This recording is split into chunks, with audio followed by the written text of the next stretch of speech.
नमस्कार दोस्तों, fundamentals of geography class 11th की बुक है हमारे पास एंड उसका interior of the earth chapter number 3 करने वाले हैं हम। जैसे कि मैं आपको चैप्टर नंबर 2 कंप्लीट करा चुकी हूँ एंड दोस्तों चैप्टर नंबर 4 एंड 5 भी हो चुका है। अब आप बोलेंगे 3 से पहले 4 एंड 5 कैसे हो गया है? दोस्तों उसके पीछे एक रीज़न था जो कि आप लोगों को अब पता चलेगा। 6 से पहले मैंने ये क्यों कराया, क्योंकि 6 में एक्सोजेनिक एंड एंडोजेनिक के बारे में हम लोग डिटेल में पढ़ेंगे। तो 3 के बाद 6, 7 and so on and so fourth जल्दी जल्दी चलेगा। मेरी कोशिश ये रहेगी कि 2 वीडियो में देखिए इंटीरियर ऑफ द अर्थ जो चैप्टर है इसको 2 वीडियो में मैं कंप्लीट कर दूं और मैं एक्स्ट्रा जो आपको you can say extra information है वो इमेज के थ्रू देती जाऊंगी। देखिए दोस्तों, इससे पहले मैं रिकॉर्ड कर रही थी, ये जो लिखा हुआ है ना मैंने सारा रिकॉर्ड कर दिया था, यहाँ तक पढ़ा दिया था, बट अनफॉर्चुनेटली मैं माइक्रोफोन ऑन करना ही भूल गई थी। सो अब देखिए आपको डबल मेहनत लग रही है तो मुझे अजीब लग रहा है, बट ओके आपके लिए करेंगे। एंड दूसरी चीज़ मैं आपको ये बोलना चाह रही थी, प्लीज़ इस चैप्टर को ध्यान से पढ़िए कि आपको 6 चैप्टर समझ आए। ओके एंड प्लीज़ मेरे चैनल को लाइक एंड सब्सक्राइब कीजिए दोस्तों। अभी तो व्यूज़ बहुत कम है क्योंकि स्टार्ट है, आप बाद में भी देख रहे हो तो प्लीज़ लाइक एंड सब्सक्राइब कीजिए सो दैट मुझे मोटिवेशन मिले। प्लीज़ देखिए दोस्तों, मेहनत लगती है, पढ़ा कोई भी सकता है, बट आपको इन डिटेल विद इमेज। अभी तो ये इमेज कुछ भी नहीं है, अभी आगे मैं और जोड़ने वाली हूँ अपने नोट्स की। पिछले वीडियो में आप देखेंगे ये सारे नोट्स का देखो दिख रहा है ना आपको, ये सब मैंने समझाया था आपको, एपोजी पेरीजी, आई होप आपको समझ आया होगा।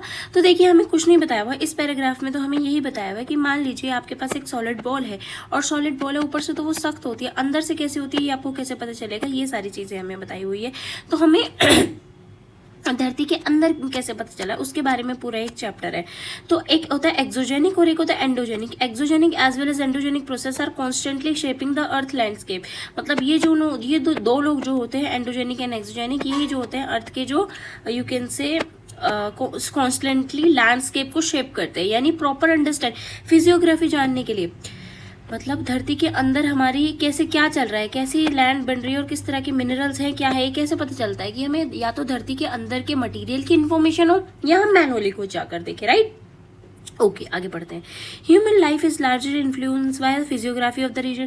भाई हमारी जो लाइफ है वो किस पे डिपेंड है, फिजियोग्राफी कैसी है, हमारे पास पहाड़ है, हमारे पास रिवर है, हमारे पास प्लेन है, हमारे पास डेजर्ट एरिया, बहुत सारे टाइप के एरिया है। तो हम कैसे रहना है, डेजर्ट वाले एरिया डेजर्ट को तरह रहते हैं, सूखे वाले एरिया सूखे वाले पे मतलब रहना सीख जाते हैं। तो हमारी पूरी ह्यूमन लाइफ भी इन फिजियोग्राफी पे मोस्ट प्रोबेबली डिपेंड करती है। प्लेन वाले एरिया प्लेन वाले पे रहना सीख जाते हैं। राइट, तो ह्यूमन लाइफ भी बहुत इन्फ्लुएंस करती है फिजियोग्राफी ऑफ द रीजन, यही कहना चाह रहे हैं। तो therefore it is necessary that one can acquaint with the influence of the landscape development to understand the earth shape. देखिए मतलब तो हमें ये जानना ज़रूरी है कि जो हमारी धरती है, जो हमारा लैंड है, वो कैसे चेंज होता है, उसमें इंटीरियर में कैसे कैसे कहाँ कहाँ कौन से मटेरियल है, सो दैट हमारी लाइफ भी इजीली और हमें अंडरस्टैंड हो कि भाई हमारी मेनली जिस पर हम धरती माँ जिसको कहते हैं उसके बारे में डिटेल में जानने को हमें मिले कि भाई कहाँ पर क्या होता है। और उसी तरीके से धरती जब भूकंप आता है और सुनामी आती है वो क्यों आता है, रीज़न क्या है, ऐसा क्या है अंदर, कि क्या प्रोसेस चलता है जो अंदर धरती वोल्केनो फटता है या फिर सुनामी आती है ऊपर, या फिर धरती अर्थक्वेक आता है, वो क्यों आता है, वो सारी चीज़ें हम पढ़ने वाले हैं। तो प्रीवियस चैप्टर ने आपने देखा होगा कि अर्थ में कैसे मटेरियल, मैंने आपको शायद बताया था, अब जाकर देखिएगा। मान लीजिए अर्थ का सरफेस है, राइट, सरफेस के नीचे कुछ मटेरियल है, उसके नीचे कुछ मटेरियल, उसके नीचे कुछ मटेरियल, तो बहुत सारे मटेरियल होते हैं, सारे लेयर बाय लेयर हम पढ़ने वाले हैं। देखिए इस चैप्टर में तो मैं बताने वाली हूँ कौन सी कहाँ है। जैसे कि एग्जाम्पल लास्ट में नाइफ होता है, यानी सोडियम कह रही सॉरी सिलिकॉन और हमारा आयरन है ना, उससे ऊपर वाली लेयर में कुछ होता है, उससे ऊपर प्रेशर एंड वॉल्यूम से बनते बनते क्या बनता है, एग्जैक्टली डिटेल में कराऊंगी, बस ऊपर ऊपर से जान लो, ज्ञान ले लो। ये एक इंट्रोडक्शन है कि क्या बताया जा रहा है इस चैप्टर में, ठीक है। It is interesting to know that how scientists have gathered information about layers. What are the characteristics of each layer? Her layer की कैरेक्टरिस्टिक्स क्या है, मान लीजिए देखिए दोस्तों, ये आपकी अर्थ का सॉलिड सरफेस है, इसके नीचे कुछ लेयर है, राइट, इसके नीचे कुछ लेयर है, इसके नीचे कुछ लेयर है। तो हर लेयर का आपका डिटेल बाय डिटेल पढ़ने की चीज़ को हम क्या कहते हैं, क्या कहते हैं, क्या कहते हैं, पढ़ना भाई, है ना, एंडोजेनिक एक्सोजेनिक के बारे में पढ़ना। अब देखिए source of information of the interior of the earth. The earth's radius 6370 kilometre का हमारा अर्थ का रेडियस है। मान लीजिए हमारी धरती है, कैसी बना ली, सॉरी ये हमारी धरती है मान लीजिए, राइट, तो यहाँ पर कुछ जो ये रेडियस तो आपको पता ना, एक ऐसे आधा आधा है ना, तो 6,000 कुछ रेडियस है। तो हमें वो डीपली हमें पढ़ना, उसके कोर, यहाँ पर कोर है कहीं, देखिए आपको बताया जाएगा, the centre of the earth make the obvious collectors material such condition you may wonder scientist tell about the interior of the types of. तो मतलब कि हमें पढ़ना है, ये कुछ नहीं है इसमें कि डिटेल में पढ़ना उसमें। देखिए डायरेक्ट सोर्स, देखिए दोस्तों डायरेक्ट सोर्स हमें किससे पता चलता है, वोल्केनिक से, और वोल्केनिक करप्शंस होते हैं या फिर जो मैग्मा बाहर आता है। मतलब कि आप चाहे तो आप इसको डिटेल बाय डिटेल पढ़ सकते हैं। मैं आपको बता देती हूँ इसमें क्या बताया हुआ है। इसमें कुछ नहीं बताया हुआ है दोस्तों, इसमें ये बताया हुआ है जैसे कि ये हमारी धरती है, राइट। अब इस धरती में जो चेंजेस कह लो या फिर जो हमने स्टडी करा है, वो हमने मैनुअली 6 to 12 किलोमीटर भेजा, 6 to 12 किलोमीटर हमने भेजा है, राइट। अब ये जो 6 to 12 किलोमीटर हमने एक्सप्लोरेशन किया है, यहाँ तक जो मटेरियल है उसके बारे में हमें पता चला है कि प्रेशर वॉल्यूम चेंज होते होते किस तरीके से हमारा जो धरती है उसमें चीज़ें बदलाव आए हैं, राइट। यहाँ तक जो बदलाव आए हैं मैनुअली हम जा पाए। बट फिर हमारा ना डीप सी ओशियन ड्रिलिंग, इस तरह का जो प्रोजेक्ट्स आए हैं उससे हमने जब किया तो हमारी जो ये धरती थी तो हम तो हम 12 किलोमीटर तक जा पाए हैं।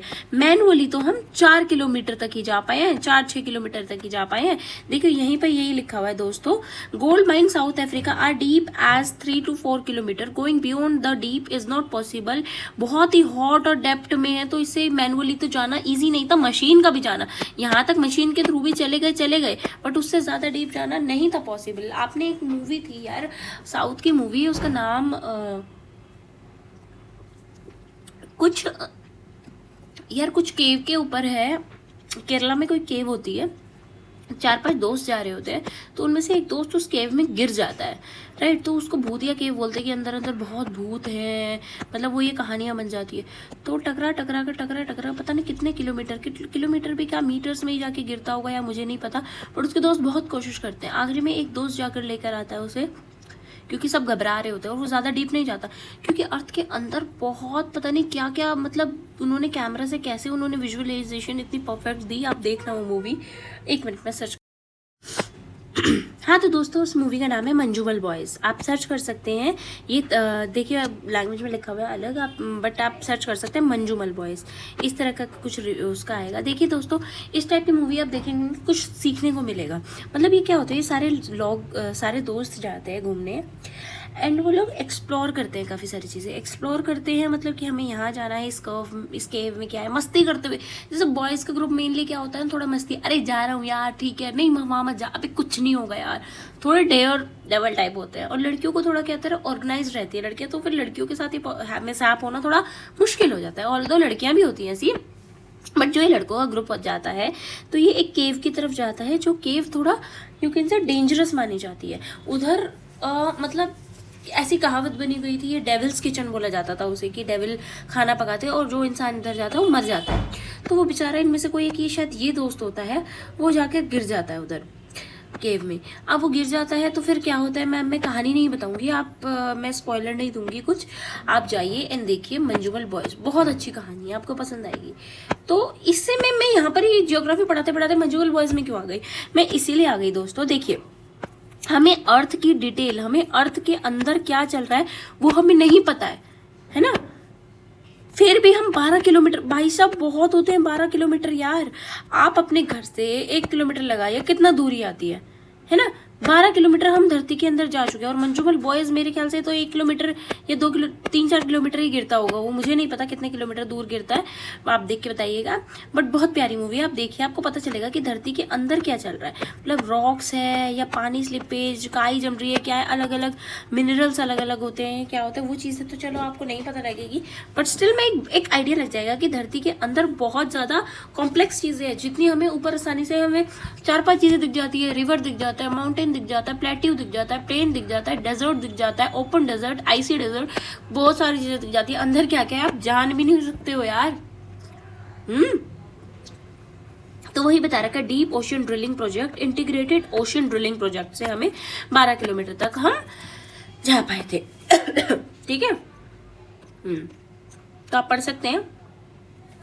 This and many deep drilling projects have provided large volume information through the analysis of the material collected at different depths. Volcanic eruptions form another source of obtaining direct information. As and when the molten magma thrown onto the surface of the earth during volcanic eruptions, it become available to laboratory analysis the certain type of. मतलब कि जैसे आप लोगों को पता है ये हमारा वोल्केनो है, ये वोल्केनिक पहाड़ है, कुछ ऐसे ही होता है, कैसे भी बना सकते हैं आप. जो अंदर का मैग्मा होता है वो ऊपर ऊपर ऊपर गुस्सा आ रहा होता है, उसे ऊपर ऊपर ऊपर आता है, ऊपर आता है, फट जाता है, राइट, ऐसे. तो जो अंदर का मटेरियल है दोस्तों, ये जो अंदर के रॉक सरफेस या फिर मिनरल मटेरियल की, ये भी बाहर नहीं आते हैं के साथ साथ में, ये भी बाहर आ जाते हैं. अब जब ये आपके मटेरियल्स मिनरल जो भी आप कह लीजिए ये बाहर आ गए हैं, तो आप क्या इसको स्टडी नहीं कर पाएंगे यार, है ना. तो वोल्केनो से मतलब यही बता रहे हैं डायरेक्ट सोर्स. देखो आपको इतना एग्जांपल मैंने अच्छे से दिया है, कितना ब्यूटीफुली तरीके से बता रही हूँ दोस्तों. मुझे नहीं लगता कि पूरे यूट्यूब में है ना इस तरीके से आप लोगों को एक हद बाय हद ऐसे एग्जाम्पल करके मंजूमल बॉयज को भी मैंने कनेक्ट कर दिया है, जो कि ऐसा कुछ है नहीं कि वो बता पाए. बस आपको आइडिया लगता है कि धरती के अंदर क्या है, बस आपको ये डायरेक्ट सोर्स याद रहे कि अंदर के जो रॉक्स मिनरल्स वगैरह होते हैं उससे हमें पता चलता है.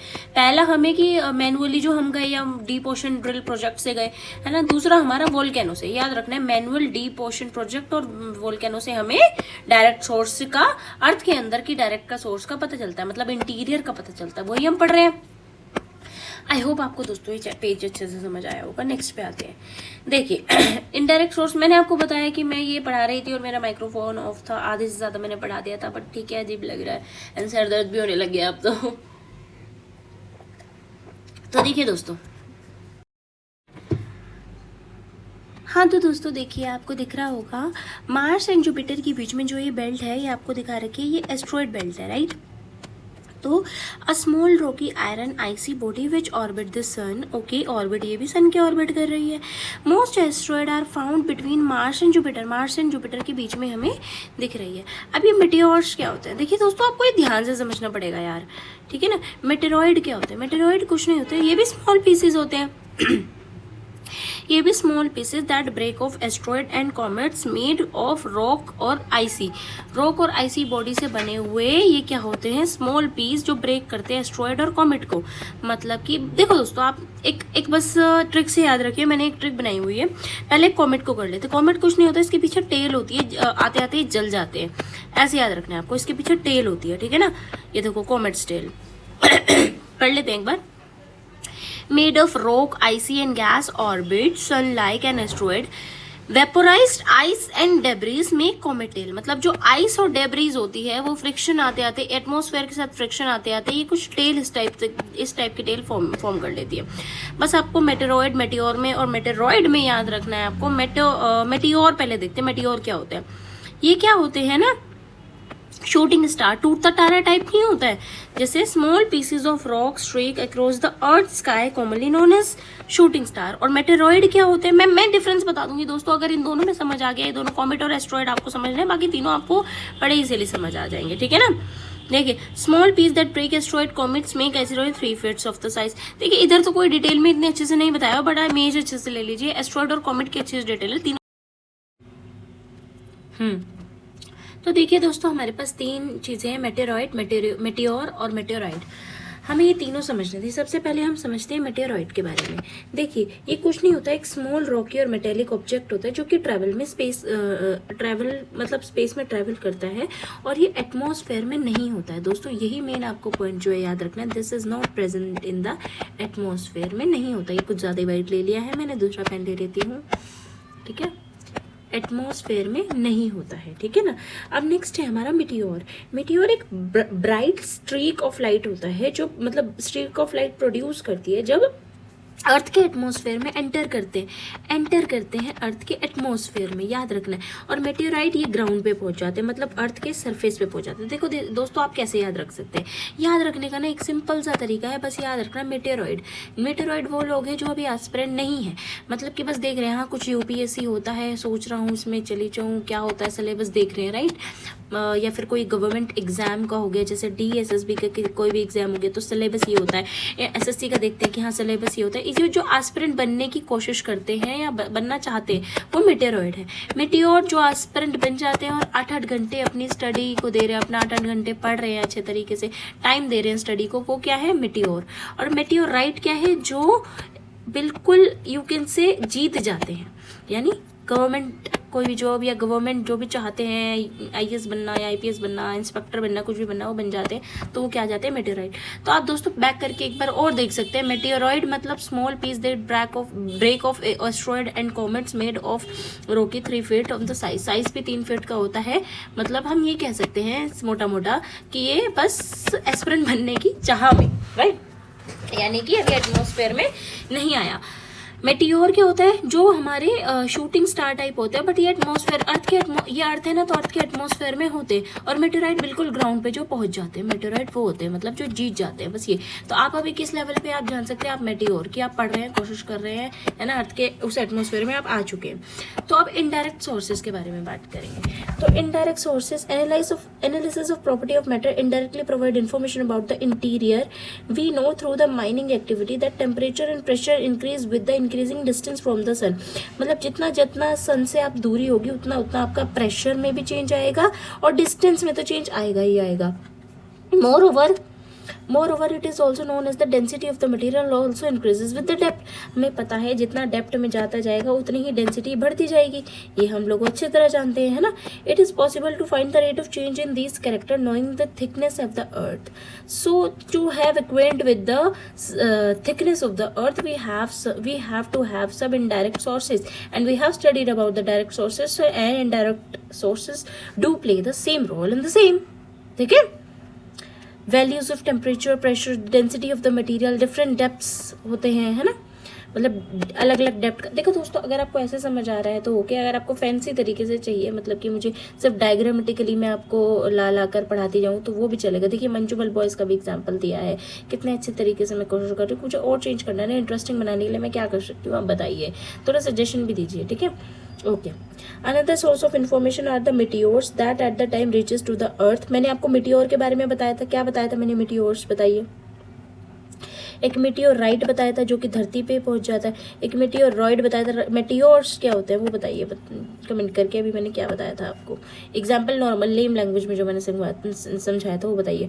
However it may be noted that the material that become available for analysis of the meteors is not from the interior of the earth. देखिए क्या हुआ ना, जैसे हमारी धरती है, राइट, मेटियोर आया यहाँ पर, है ना,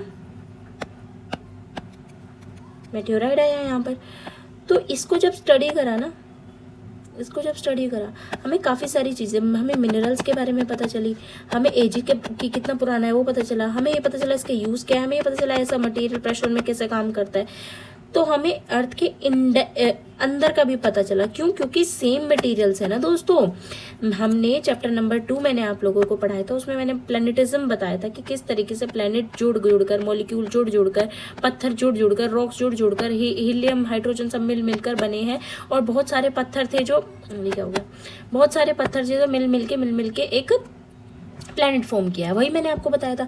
तो यहाँ पर पढ़िए ना, ये मटेरियल मतलब जो इंटीरियर ऑफ द अर्थ है, मेटियोर से भी हमें पता चलता है। बाहर से जो मेटियोर्स गिरते हैं या अवेलेबल होते हैं उनसे भी हमें धरती के अंदर क्या चल रहा है, धरती के अंदर का यू कैन से स्वरूप कैसा है वो हमें पता चलता है, ठीक है, कैसा स्ट्रक्चर है वहाँ का। Structure observed in the meteors are similar to that of the earth. They are solid bodies develop out of the material at same age और similar to our planet. Hence this become yet another source of information about the interior of the अर्थ।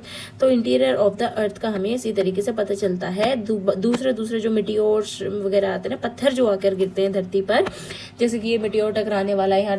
अच्छा, महाराष्ट्र में एक crater है जो meteor जो meteor से बना हुआ है, उसका नाम लिखिए, ठीक है। आई होप दोस्तों आपको समझ आ रहा होगा, ज़्यादा फास्ट नहीं होंगी मैं। The other indirect source include gravitation, magnetic field और सिस्मिक एक्टिविटी। देखिए दोस्तों, ये इससे भी तो पता चलेगा ना। मान लीजिए हमारा ये धरती है, धरती के अंदर यहाँ पर ये फोकस है, फोकस और हाइपोसेंटर अभी आगे पढ़ेंगे, बिल्कुल दिक्कत नहीं लेनी है। कहाँ से किसका नाम ले रही हूँ, ये एपिसेंटर, कुछ दिक्कत नहीं लेनी, क्या है सब बताऊंगी। तो यहाँ पर अगर ये हमारा सिस्मिक जोन है, मतलब अर्थ पे कहाँ से आ रहा है, तो उसके बारे में भी तो पता चलता है ना कि वेव्स कहाँ से क्या आ रही है, सब पढ़ेंगे आगे। अभी इसके बारे में कंफ्यूज नहीं होता, सब कुछ आएगा। देखो अर्थक्वेक वेव्स आ रही है ना सब। मैं और डायग्राम्स लेके आऊँगी, बहुत अच्छे से पढ़ेंगे इसको। 2 वीडियो लगेगी दोस्तों इसकी, मैंने आपको पहले भी बताया था। तो अर्थक्वेक वेव्स, एक सेकेंड दीजिएगा मुझे, अर्थक्वेक वेव्स तक मैं पढ़ा दूंगी, पी वेव, एस वेव, और उसके बाद अगली वीडियो में हम ये कंप्लीट कर देंगे चैप्टर, ठीक है। हाँ तो दोस्तों नेक्स्ट हम पढ़ते हैं। देखिए gravitational, magnetic field and seismic activity. जैसे कि मैंने बताया कि जैसे ही हम पढ़ेंगे, आगे पढ़ेंगे, वो हाइपोसेंटर और फोकस के बारे में पढ़ेंगे, and you will know about the epicentre क्या होता है, वो सब पढ़ेंगे। वो अर्थक्वेक वेव्स में आएगा, एंड किस तरीके से जो धरती के अर्थक्वेक वगैरह होता है उससे हमें मैग्नेटिक फील्ड वगैरह का पता चलता है। तो अभी ये क्या बताया हुआ, देखिए ध्यान से इस स्लाइड को ध्यान से पढ़िए। The gravitational force, gravitational force G is not the same at the different latitude of the surface. It is greater near the pole, less at the equator. देखो पोल पे ज्यादा होता है एंड इक्वेटर पे less at the equator. Yes, equator पे कम होता है। क्यों? क्योंकि देखिए डिस्टेंस का फर्क होता है। क्यों? Because the distance from the centre at the equator being greater than the poles. मतलब कि क्योंकि हमारे अर्थ में थोड़ा सा ना बल्ज है, बल्ज मतलब साइड में जैसे बॉल को थोड़ा स्क्वीज सा कर देते हैं ना, वैसे है। तो ये जो ये जो डिस्टेंस है ना, दिस इज, और ये तो ये थोड़ा पास है और ये थोड़ा दूर है। देखिए लिखा है ना, this is because the distance from the centre at the equator being greater. मतलब कि centre at the equator being, equator का ग्रेटर है, इक्वेटर का लिखा है ना, ये इक्वेटर का, ये तो ये ज्यादा है, एंड हमारा पोल्स पे थोड़ा सा डिस्टेंस कम है देन द पोल। थोड़ा सा पोल से थोड़ा सा नियरली इस तरीके का अगर बन रहा है, अरे यार अर्थ थोड़ी सी, मैं ठीक से, आई एम सॉरी दोस्तों को डिस्टर्बेंस हो रही है, तो ऐसे थोड़ा सा बल्ज है, तो पोल से थोड़ा पास है, ये इक्वेटर से थोड़ा दूर है सेंटर, ठीक है। बस ये याद रखना है आपको, okay. And the gravity value is also different in according to the mass of material. The uneven distribution of mass of material within the earth influences this value. मतलब कि अनइवन डिस्ट्रीब्यूशन जो होता है, अनइवन डिस्ट्रीब्यूशन जो हमारे mass of material का है, उससे ही पता चलता है कि कहीं कोई मटेरियल मिल रहा है, कहीं कैसे रॉक्स मिल रहे हैं, कहीं कैसे कुछ मिल रहा है, तो उससे भी हमें पता चलता है। सब पढ़ेंगे आगे। तो बाकी अलग अलग जगह से ग्रेविटी को भी पढ़ा गया है, पोल से ग्रेविटी को पढ़ा गया है, यहाँ पे आप यूरोप के एरिया से पढ़ा गया है, अफ्रीका के एरिया से, हर जगह से ग्रेविटी को पढ़ा गया है। तो हमें जो जो डेटा मिलते गए हैं, तो वी हैव, मतलब जितना हमारे पास नॉलेज है, तो हमें पता चलता है। इनडायरेक्ट सोर्स से भी हमें धरती के बारे में पता चलता है। दोस्तों जितना ध्यान से आप पढ़ेंगे उतना ज़्यादा आपके लिए अच्छा रहेगा। तो मैंने अब तक क्या बताया कि डिस्टेंस, ये MCQ बन चुका है, जितना हो सके ध्यान से करिए। Distance from the centre at the equator being greater than the pole, equator से ज्यादा होता है, पोल पे कम डिस्टेंस होता है। इस करके ही हमारा जो है ग्रेविटेशनल फोर्स सेम नहीं है हर जगह से, ठीक है ना। ओके, ये पढ़ लिया हमने। This reading different from the expected such is difference called gravity anomaly. भाई अलग अलग जगह से हमें ग्रेविटी के बारे में पढ़ना, ग्रेविटी की डाटा लेना, ग्रेविटी के बारे में जानना, दैट इज हमारा ग्रेविटी एनॉमली, है ना। वो हमें इन्फॉर्मेशन देता है कि कहाँ मास मटेरियल कौन से है, कौन से क्रस्ट में क्या है, सारी चीज़ें पढ़ेंगे दोस्तों। मैंने बताया, अभी मैं लेकर आऊँगी आपके लिए डाटा बाय डाटा, कौन सा मटेरियल कहाँ है, सब लाऊंगी, ठीक है ना, टेंशन नहीं लेनी है। मैग्नेटिक सर्वे मैग्नेटिकली भी देखा गया है। आपने देखा नहीं, ऐसे करके रोड सी बनी होती है और बड़ा सा मैग्नेट होता है और टूं टूं टूं टूं बजता है। कोई गोल्ड है यहाँ पर, सिल्वर है, तो उसका तभी तो पता चलता है मैग्नेट से, वरना तो गोल्ड एंड सिल्वर या कोई भी मटेरियल या फिर हमारे क्रिटिकल मिनरल भी होते हैं, बहुत सारे रॉक से बने होते हैं, उनको सेपरेट करना होता है, तब जाके हमारा गोल्ड या फिर डायमंड निकलता है। कितनी कटिंग होती है, कितनी मेहनत होती है। तो ऐसे थोड़ी ना कि आपको रॉक में गोल्ड पड़ा हुआ मिल जाएगा, ये रॉक है, ये रजी गोल्ड, नहीं उठा लो, नहीं, बहुत चीजें होती है भाई साहब। यूट्यूब पे देखना, कभी सर्च करना। Provide information distribution of magnetic material crystal portion and thus provide information about the distribution of material in this pass. Seismic activity is one of the most important source of, तो वही है seismic activity से भी जो मैंने बताया वो पता चल जाता है। डिस्कस करेंगे। अर्थक्वेक आ गया है, तो मैं अर्थक्वेक वेव्स तक ही कराऊंगी, नेक्स्ट वीडियो में कराऊंगी बाकी, ठीक है ना। The study of seismic waves provide complete information, layered interior. दोस्तों मैं आपको दिखाई देती हूँ, 1 मिनट दीजिएगा। हाँ तो दोस्तों जैसे कि मैं आपको दिखाने वाली थी, ये देखिए, ये देखिए, आपको देख पा रहे होंगे कि ये लेयर बाय लेयर हमें दिखाए हुए कहाँ पर। देखिए पहले आप ये समझिए कि हमारे कहाँ पर सॉलिड स्फीयर है, कहाँ पर लिक्विड है और कहाँ फिर सॉलिड है। देखिए हमारा लिथोस्फीयर है, पहाड़ जंगल जो भी हम देख पाते हैं, डेजर्ट देख पाते हैं, हम प्लेन एरिया देख पाते हैं, हम समुद्र देख पाते हैं, रिवर देख पाते हैं, वो हमारा क्या आ जाता है, किस में आ जाता है, क्रस्ट में कह लो या फिर लिथोस्फीयर में। किस में आता है वो हमारा lithosphere. Lithosphere is nothing but the जो सॉलिड पार्ट या रॉकी पार्ट होता है। उसके बाद ये एस्थेनोस्फीयर, इसके बारे में भी हम डिटेल में पढ़ेंगे। प्रेशर वॉल्यूम में दब दब करिए, इतना ज़्यादा प्रेशर और इतना ज़्यादा टेम्परेचर, पीवीटी, इतना ज़्यादा प्रेशर वॉल्यूम और टेम्परेचर होता है कि ये लिक्विड में आ जाता है। This is the stage where liquid present inside the earth, force liquid, मतलब बिल्कुल मैग्मा जो होता है बिल्कुल लिक्विड में आ जाता है। ठीक है मतलब होता है ना कि हम इतना गुस्सा होता है, कई बार इतना गुस्सा होता है कि हमारे आंसू निकल जाते हैं, वही एस्थेनोस्फीयर, आंसू याद रख लेना। एक तरीका बता रही हूँ बस याद रखने का, कोई अपने दिल पे मत ले जाना कि क्या आपको आता नहीं है क्या। ठीक है, आगे हम क्या बता रहे हैं, फिर आता है मेंटल, फिर कोर, क्रस्ट, मेंटल, कोर। ये क्रस्ट बचपन से तो पढ़ते आ रहे हैं, क्रस्ट मेंटल कोर, बट हम डिटेल में पढ़ेंगे कौन सा पार्ट लिक्विड है, कौन सा सॉलिड, कौन से पार्ट में क्या क्या मिलता है, मिनरल, वो सारा आगे मैं बताने वाली। कौन सी डिसकंटिन्यूटी क्या होती है, ये सारा पढ़ेंगे। और उसमें कौन से लेयर होते हैं मैं खुद बताऊंगी, खुद बना के, मुझे मिली नहीं इमेज बट मैं खुद बनाऊंगी। ठीक है, चलिए। नहीं यहाँ थे ना, हाँ। तो दोस्तों इसे पढ़ना, वाई डज अर्थ शेक। अब ये जो अर्थ है ये शेक क्यों करती है, या फिर ये धरती में कंपन या कह लो ये भूकंप क्यों आता है। भाई मैंने आपको बताया था, मैंने आपको तभी याद आया, मैंने आपको चैप्टर नंबर 3 पढ़ाया, क्या नहीं, सॉरी नाम क्या था उस चैप्टर का, नंबर में दोस्तों भूल रही हूँ, पता नहीं कौन सा था। मैंने आपको प्लेट्स के बारे में बताया था, याद आया, चैप्टर 4 था शायद वो, है ना इसीलिए पढ़ाया था मैंने, ताकि आपको पता रहे। तो दोस्तों बस एक याद रखना कि जो ये टेक्टोनिक प्लेट्स होते हैं ना, एक दूसरे से जब घर्षण होती है या फिर एक दूसरे से टकराती है, that causes the sudden shake of the earth, right. The earth eventually shake up or eventually create the earthquake or seismic activity just because of the movement of the plate beneath the earth crust। के नीचे जो plate होती है वो, उससे, ठीक है। तो वही बता रहा है, release of energy occurs along a fold. A fold is a sharp break in the crustal rocks along a fold tend to move in opposite direction, or as the overlying rocks start to press them, the friction of rocks together, however their tendency to move apart some point of the term overcome friction। वही friction create होता है, tendency move अपना एक दूसरे से दूर जाना, apart होना, या तो वो कन्वर्जेंट बाउंड्री हो जाएगी या डाइवर्जेंट हो जाएगी या ट्रांसफॉर्म बाउंड्री हो जाएगी। सब बता चुकी हूँ मैं, पीछे आप जाकर वीडियोज देख सकते हैं, सारी लाइन बाय लाइन देखेंगे तभी समझ आएगा। ठीक है, सब बता चुके हैं दोस्तों। देखेंगे तो आपका फायदा रहेगा, मार्क्स आपके आ पाएंगे, आप सॉल्व कर पाएंगे अपने कोई भी देखिए ये मत समझना सिर्फ एक ही एग्जाम के लिए टारगेट हो रहा है, ये सारे एग्जाम को टारगेट हो रहा है। अब जीएस तो ऐसा है कि उसमें अगर 50% भी कोई परफॉर्म कर पा रहा है तो ही इज इंटेलिजेंट है, इतना याद रख लो। ऐसे लेवल की जीएस आ रही है आजकल। ये नहीं पूछ रहे हैं कि बताइए फंडामेंटल राइट्स कितने होते हैं या फिर आर्टिकल 19 में कितना क्या लिखा है, भाई सब बहुत डिटेल में जा रहे हैं, याद रखना। अब चलिए आगे बढ़ते हैं। आई होप आपको ये समझ में आएगा। देखो अब क्या लिखा हुआ है, इसके लिए भी मैं एक इमेज लानी पड़ेगी मुझे। सारी इमेज ना पहले ही लगानी चाहिए थी मुझे एक्चुअली, बस वो ये ना मुझे आदत नहीं है कि मैं पहले खुद पढ़ूँ, फिर जो मुझे आता है मैं बता रही हूँ। चलो हाँ, तो दोस्तों हमारे पास ये है, देखिए हमें ये दिया हुआ है फोकस, यहाँ पे पॉइंट फोकस है जिसको हम हाइपोसेंटर भी बोलते हैं। याद रखना इसको हाइपोसेंटर भी बोला जाता है। अब हाइपोसेंटर बोला जाता है, हाइपोसेंटर के जस्ट ऊपर हमारा एपिसेंटर होता है। आई होप आपको समझ आ रहा होगा, थोड़ी सी ब्लर है बस, मैं जो बोल रही हूँ उस पर ध्यान दीजिए। देखिए ये क्या होता है, फोकस पॉइंट होता है, नहीं ये एपिसेंटर होता है।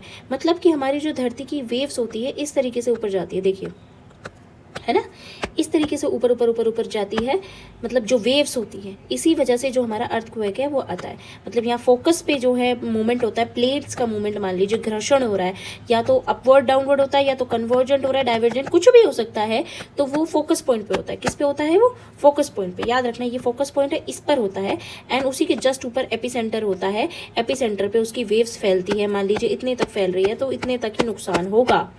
ठीक है, होता है ना कि फोकस पॉइंट जैसे कई बार नेपाल में बनता है बट दिल्ली तक आता है, तो बस वो ये इतने एरिया में वो अपना जो है अर्थक्वेक वेव्स फैलती है अंदर ही अंदर। तो वही बता रखा है, the point where the energy is release is called focus of the earthquake. Alternately उसको हाइपोसेंटर भी बोलते हैं, sorry, the energy waves travelling in the different direction reaches surface पे जो रीच करते हैं, the point in the surface nearest to the focus is called epicentre. जो focus के बिल्कुल टॉप पे होता है उसको एपीसेंटर कहते हैं, कि भाई यहीं पे मेन इसी के जस्ट नीचे वाली प्लेट में बना है, बाकी में तो वेव्स फैली हैं, ठीक है। इसीलिए तो कहते हैं ना, जो 4 पैर वाला जानवर होता है ना, तो उसको ज़्यादा नुकसान होता है, क्योंकि इधर और इधर वेव्स का जितना भी डिफरेंस, इधर की वेव्स लगी इधर की वेव्स इंटरमिक्स होकर ज़्यादा उसको नुकसान होता है, और 2 पैर वाला हमें बस इतना इतना ही होगा, ठीक है, इतना याद रखना है।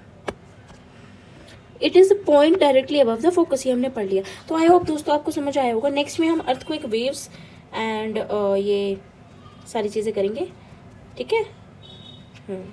ओके।